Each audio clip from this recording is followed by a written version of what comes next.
आज पूरे 4 साल बाद नैना विदेश से अपने मायके भारत वापस लौट रही थी। उसने खुशी से चहक चहक कर अपनी माँ गोदावरी जी के लिए विदेश से कई उपहार खरीद लिए थे और उन्हें पैक करने में लगी थी। नैना हड़बड़ाहट में बोली, अरे ये तो रह ही गया। मेरा तो दिमाग पता नहीं कैसा हो गया है आजकल, कुछ भी भूल जाती हूँ मैं। अरे हाँ नैना, तुम्हारा दिमाग खराब हो गया है, पहले वाली बात ही नहीं रही अब। पास में बैठा नैना का पति राजीव चुटकी लेते हुए बोला और दोनों हंसने लगे। सामान पैक करके वो एयरपोर्ट के लिए निकल गए। फ्लाइट में बैठकर नैना के चेहरे पर एक चमक थी। उसके पास बैठा राजीव उसे छेड़ते हुए बोला, क्या बात है मैडम, बड़ी खुश नज़र आ रही हो। नैना मुस्कुराते हुए राजीव के गले लग गई। राजीव, आप बहुत अच्छे हो, और उसके कंधे पर सर रखकर बैठ गई। वो अपने उन दिनों को याद करने लगी जब वो भारत से विदेश आई थी। उसकी शादी से 3 महीने पहले ही उसके पिता मुकेश जी का अचानक हार्ट अटैक से मृत्यु हो गई थी। उसकी माँ गोदावरी जी पर जैसे पहाड़ टूट चुका था। गोदावरी जी होनहार महिला थी। ऐसा कोई भी काम नहीं था जो वो करना ना जानती हो। उनमें सारे हुनर थे। उनके 2 बच्चे थे, विवेक और नैना। नैना बड़ी थी और विवेक छोटा। दोनों की ही शादी की उम्र हो गई थी। दोनों जवान थे। मुकेश जी की मृत्यु के बाद गोदावरी जी बेहाल सी हो गई थी। उन्हें संभलने का भी मौका ना मिला। रिश्तेदारों ने मिलकर गोदावरी जी को ढांढस बंधाया और उनके दोनों बच्चों की शादी करा दी। शादी के 1 महीने बाद ही नैना के पति राजीव को विदेश नौकरी के लिए जाना था। नैना बहुत दुखी थी कि वो अपनी माँ को ऐसी हालत में अकेला कैसे छोड़े, परंतु गोदावरी जी ने अपनी बेटी को गले से लगाया और उसे हिम्मत जताई कि वो ठीक है, उनकी चिंता वो ना करे, अपने पति के साथ अपनी ज़िंदगी में खुश रहे। नैना बहुत रोई थी जब वो विदेश आई थी अपनी माँ को छोड़कर। कैसे अपने भाई भाभी से रो रो कर कहा था कि भाभी माँ का ख्याल रखना, और विदेश आ गई थी।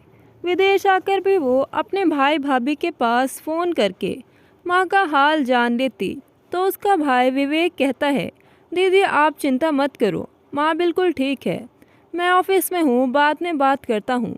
नैना को तसल्ली हो जाती कि चलो माँ ठीक है।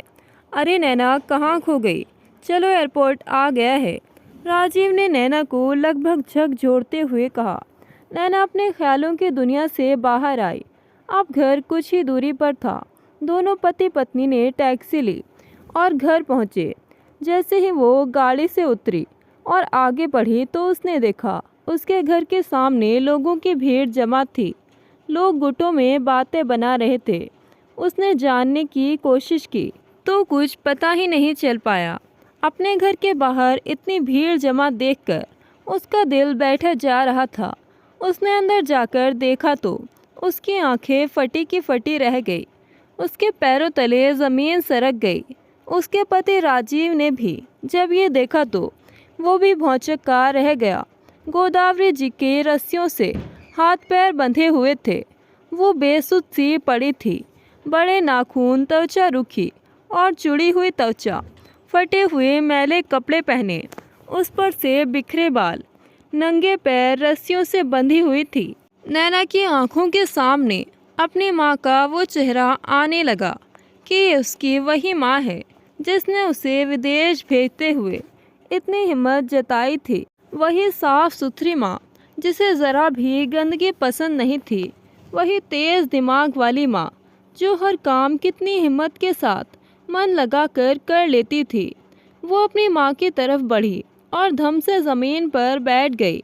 नैना ने गोदावरी जी को रस्सियों की जकड़ से आज़ाद किया और फिर उनका सिर सहलाया। गोदावरी जी डर कर सहम गई। माँ, मैं हूँ आपकी बेटी नैना, आपकी लाडली बेटी, आपकी जान। गोदावरी जी ने उसे गौर से देखा और पहचानने की कोशिश करने लगी। वो उसे एकटक देखती जा रही थी, क्योंकि पूरी दुनिया में एक माँ ही होती है जो पागल भी हो जाए तब भी अपने संतान को नहीं भूल पाती। गोदावरी जी ने नैना को एकटक देखा और बोली, नैना मेरी बच्ची, नैना मेरी बच्ची, मेरी नैना है क्या? हाँ माँ, आपकी बेटी नैना। इतना सुन गोदावरी जी बिलख बिलख कर रोने लगी। नैना ने उन्हें सीने से लगाया। एक तरफ खड़ी शिखा, नैना की भाभी, विवेक की पत्नी, ये सारा नज़ारा देख रही होती है। नैना ने अपनी भाभी को पास खड़ा देख उनसे सवाल किया, भाभी ये सब क्या है?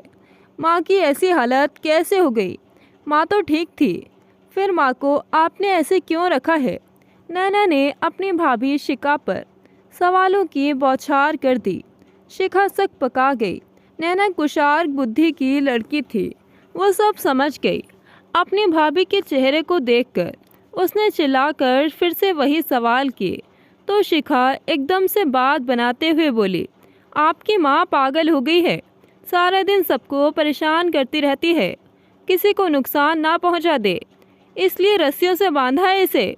इतना सुनते ही नैना का पारा चढ़ गया और उसने अपनी भाभी के गाल पर 2 थप्पड़ जड़ दिए। इतने पर भी शिखा चिल्लाकर बोली है, मुझे क्यों मार रही हो? इस बुढ़िया का दिमाग खराब है, जीना हराम कर रखा है मेरा। इस बुढ़िया को पागल खाने भेज कर ही रहूँगी, तभी चैन की सांस लूँगी। इतना सुनते ही नैना ने अपनी भाभी के बालों से बनी चोटी पकड़कर कचोट डाली। अरे बचाओ मुझे इस पागल से, दोनों माँ बेटी ही पागल है। और अपनी जान छुड़ाकर भागती हुई शिखा ने कमरे में जाकर दरवाज़ा बंद कर लिया। तभी नैना का भाई विवेक भी वहां आ पहुंचा। शिखा ने उसे फ़ोन करके बुलाया था। नैना अपनी बहन को अचानक सामने देखकर उसका भाई सकपका गया। नैना ने अपने भाई विवेक से भी वही सवाल किए तो विवेक ने भी वही जवाब दिए। नैना ने खींचकर एक तमाचा विवेक के गाल पर जड़ दिया। वो अपने गाल पर हाथ रखकर वहीं खड़ा हो गया और बोला, मैं क्या करूं जब माँ पागल हो गई है, सबको परेशान करती रहती है, नुकसान भरते भरते मैं तंग आ गया हूँ इनके।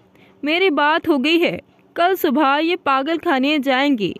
मेरी माँ पागल खाने नहीं जाएंगी, तुम जल्लाद और तुम्हारी पत्नी शिखा वो डायन जाएगी पागल खाने।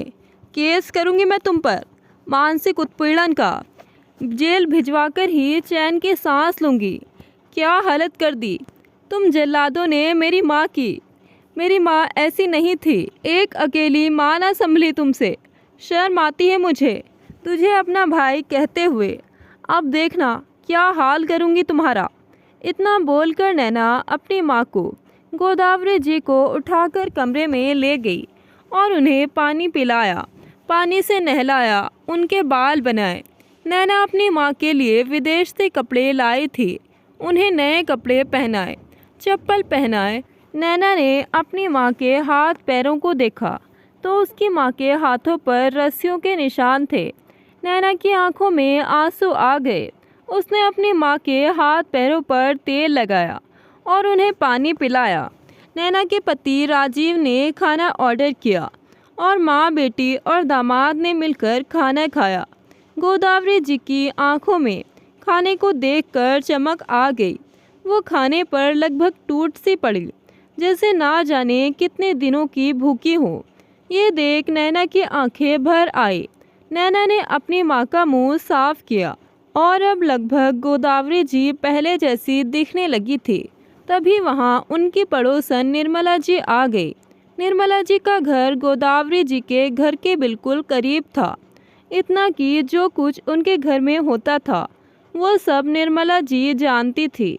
निर्मला जी की नज़र जब गोदावरी जी पर पड़ी तो वो देखती ही रह गई। कितनी प्यारी लग रही हैं तुम्हारी माँ, जैसे पहले कभी लगा करती थी, वरना इसे देखे मुझे रोना आता था। भगवान शिखा जैसी बहू और विवेक जैसा बेटा किसी दुश्मन को भी ना दे।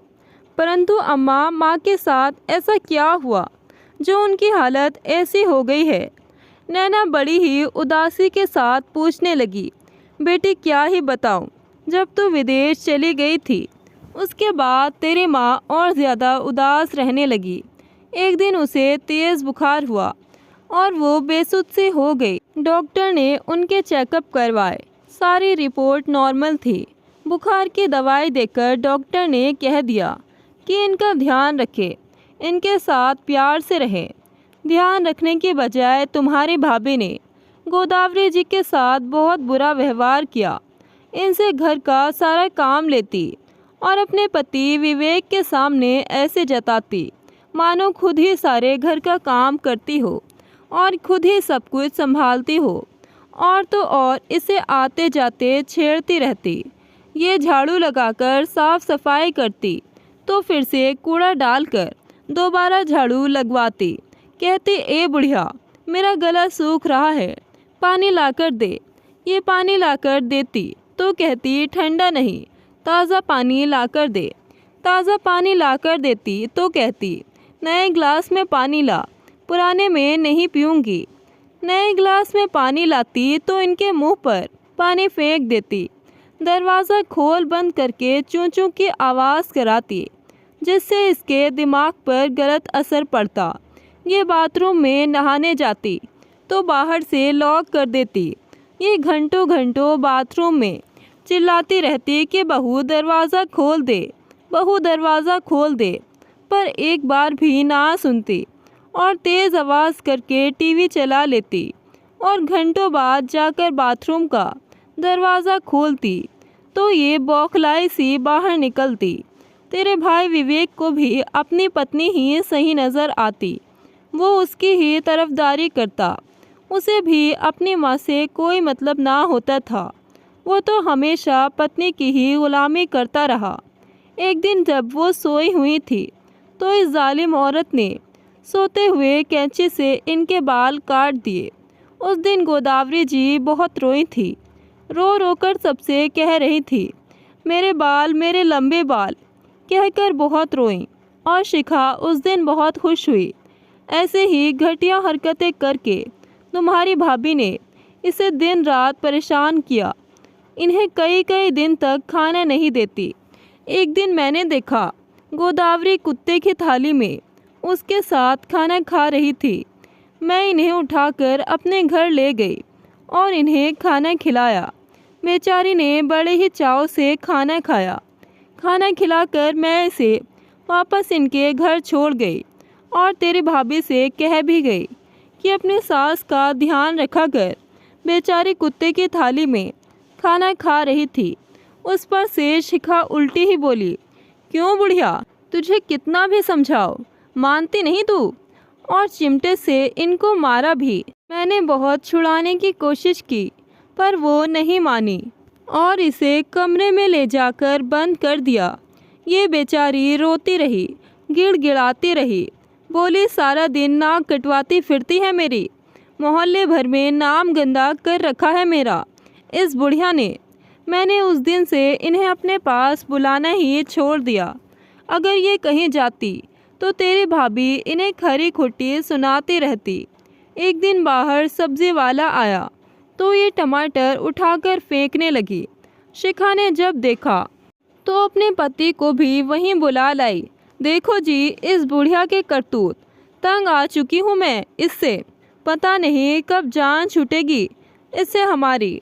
उस दिन तो तेरा भाई हाथ उठाते उठाते रुक गया था इन पर और बोला, ठीक कह रही हो तुम शिखा, इसे पागल खाने भेजना ही पड़ेगा वरना किसी को नुकसान ना पहुंचा दे। और दोनों पति पत्नी इसे पागल खाने भेजने की तैयारी करने लगे। उस दिन से इन्हें रस्सियों से ऐसे ही बांध रखा था।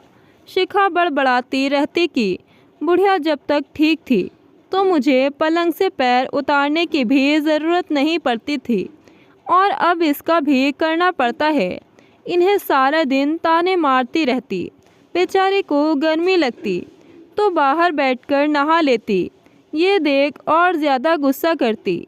बच्चे भी दादी की मजाक बनाते और कमरे में बंद करके रखती इसे तेरी भाभी, जिससे इसके दिमाग पर गलत असर पड़ा और ये हालत हो गई। ये सब सुन नैना का खून खौल उठा। उसने अपने भाई भाभी पर मानसिक उत्पीड़न का केस किया। शिखा और विवेक नैना के पैरों में गिरकर गिड़गिड़ाते रहे, दीदी हमें माफ़ कर दो, लेकिन नैना ने उन्हें माफ़ नहीं किया और उन्हें पुलिस के हवाले कर दिया। उन्हें अपने किए की सज़ा मिली। नैना अपनी मां गोदावरी जी को लेकर विदेश आ गई अपने पति राजीव के साथ, और वहां आकर अच्छे से डॉक्टर से गोदावरी जी का इलाज करवाया। दिनों दिन उनकी हालत में सुधार आने लगा। वो पहले जैसे स्वस्थ होने लगी। नैना और राजीव उनके आगे पीछे होते रहते, उनकी देखभाल करते। उनके प्यार सम्मान से गोदावरी जी फिर से स्वस्थ हो गई और खुशी से जीवन यापन करने लगी। दोस्तों, जो नैना ने अपने भाई भाभी के साथ किया था, वो फैसला सही था कि गलत? कमेंट करके अपनी राय ज़रूर बताएं। कहानी अच्छी लगे तो वीडियो को लाइक शेयर करें और ऐसी ही कहानियाँ सुनने के लिए हमारे चैनल को सब्सक्राइब करें। मिलते हैं एक नई कहानी के साथ। धन्यवाद।